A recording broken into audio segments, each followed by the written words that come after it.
이혼 이야기입니다. 그동안 저희가 뭐 황혼 이혼, 뭐 네. 신혼 이혼, 각종 이혼 다 다뤘는데 그렇죠. 배우자의 외도만큼 그 배우자한테 상대 배우자한테 상처를 주는 일이 없어요. 저는 이제 10년 전에 결혼을 했거든요. 이상한 낌새가 느껴지더라고요. 밤낮으로 핸드폰만 붙잡고 있고 속이 좀 불길한 생각이 들어서 남편 카드 명세서를 확인해봤더니 명품 브랜드에서 뭐 2천만 원 가량 몰대한 금액이 할부로 빠져나가고 있더라고요. 솔직히 저는 뭐 거짓말이라고 좀 할 줄 알았는데 외도 사실을 바로 털어놓더라고요. 첫눈에 반했다는 거예요. 그 여자는 뭐 다르다고 그러면서 저 진짜 말이 안 나오더라고요. 그 여자랑 살겠다고 하던가요? 아니요, 뭐 자기가 더 많이 좋아하고 있는 상태라고 뭐 밥 몇 번 먹은 거랑 드라이브를 간 게 전부라고 하더라고요. 외도라는 기준이 여자하고 달라요. 저는 제 남편이 2초 이상 한 여자를 응시하면 그 외도예요. 남자분들이 생각하는 외도라는 것은 집 얻어주고 다달이 생활비 주고 아이라도 하나 낳아야 외도라고 생각을 한다는 거죠. 통째를 아까 폐지했다고 했잖아요.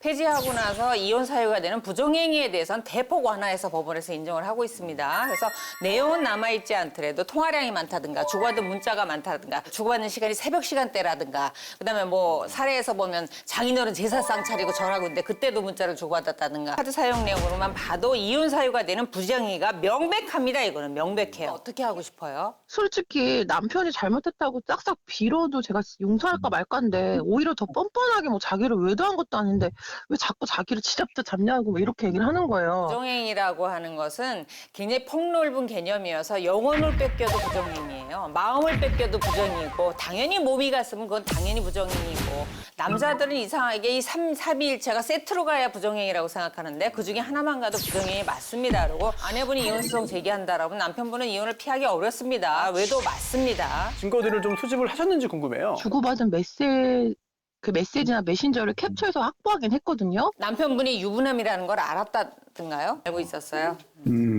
왜 이 얘기를 물어보냐면 현재 본인이 가지고 있는 카드 명세서나 남편이 인정한 걸 가지고 남편한테 이혼 소송을 제기할 때 부정행위가 되고 위자료 사유가 되는 건 명백해요. 재판부가 더 엄격한 증거를 요구해서 내 남편이 유부남이라는 사실을 알고도 만났다는 추가 증거가 꼭 필요합니다. 내 배우자와 바람필 상대방을 접촉하지는 않았으면 좋겠어요. 잊힐 듯 하지만 내가 그 여자를 만나서 머리채를 잡고 살림을 때려부시고 욕을 하고 이랬던 부분이 나의 자존감을 굉장히 낮게 하더라. 당신 남편 당신이 잘 관리해. 관리 못했으니까 이렇게 된 거 아니야. 그때 정말 잊혀지지 않는다고 하거든요. 그래서 상대방은 앞으로 만나지 마시고요. 핸드폰 번호도 바꾸시고 일체 연락을 하지 마시기 바랍니다. 6년 전 직장에서 지방으로 발령을 받은 거예요. 아이들 교육 때문에 아내는 서울에 남고 의뢰인은 이제 부산에서 직장 생활을 하며 지냈습니다. 그러던 중에 의뢰인이 다른 여자를 만나게 됐고 3개월 정도 만나다가 헤어졌어요. 알게 된 아내가 그 이후로 전화도 받지 않고 현관 비밀번호 바꾸고 별거 생활을 시작하게 된 거죠. 그래서 실수한 걸 깨닫고 아내한테 용서를 빌었지만 아이들과의 만남까지 차단을 시켰고 이후로 이제 안부를 물을 때마다 심한 이제 질책과 폭언을 하고 부모님과 일가 친척들한테도 남편이 외도를 했다 이걸 다 알려버린 거예요. 잘못한 일이라서 참고 용서를 빌고 했는데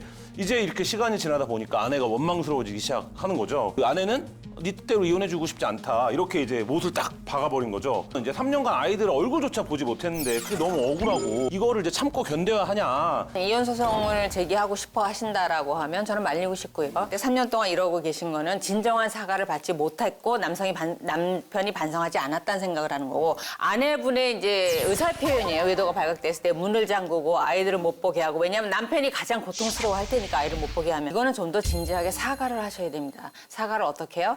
아내분이 마음이 풀릴 때까지. 잘못한 사람을 상대로 해서 이혼 청구하는 것이다. 그 반대는 안 된다. 그렇죠. 현재는 그런 거잖아요. 그렇죠. 유책 배우자라서 이혼 사유가 있는 사람의 이혼 청구는 기각시키겠다. 두 사람이 남남처럼 완전히 파탄됐어도 유책 배우자의 청구는 받아주지 않겠다라는 게 유책주의고요. 미국이 채택하고 있는 파탄주의 같은 경우는 원인 따지지 않고 부부가 서로 회복 가능성이 없고 다시 못 살 것 같다면 일단 이혼을 시켜주면 다만 돈으로 해결해주겠다라는 주의여서 미국 같은 경우는 아무리 재벌이라도 한 두세 번만 이혼하면 거지됩니다. 최근에 이제 대법원사나 법원행정처가 이른바 지금 말씀하신 파탄주의, 사실상 결혼 생활에 파탄이 났으면 책임을 묻지 않고 이혼을 할 수 있게 해주는 제도에 대한 이제 연구 용역을 발주했다고 해요. 그 달라진 국민 의견을 좀 수렴하는 방식으로 연구를 한번 진행하는, 그러니까 연구를 이제 막 시작하는 뭐 이런 단계라고 하고요. 뭐 말씀하셨지만 이제 해외 입법례나 뭐 우리 민법 해석보다도 이혼 제도를 둘러싼 지금 이제 국민들의 의견을 수렴하는 방식으로 연구를 진행할 예정이라고 합니다.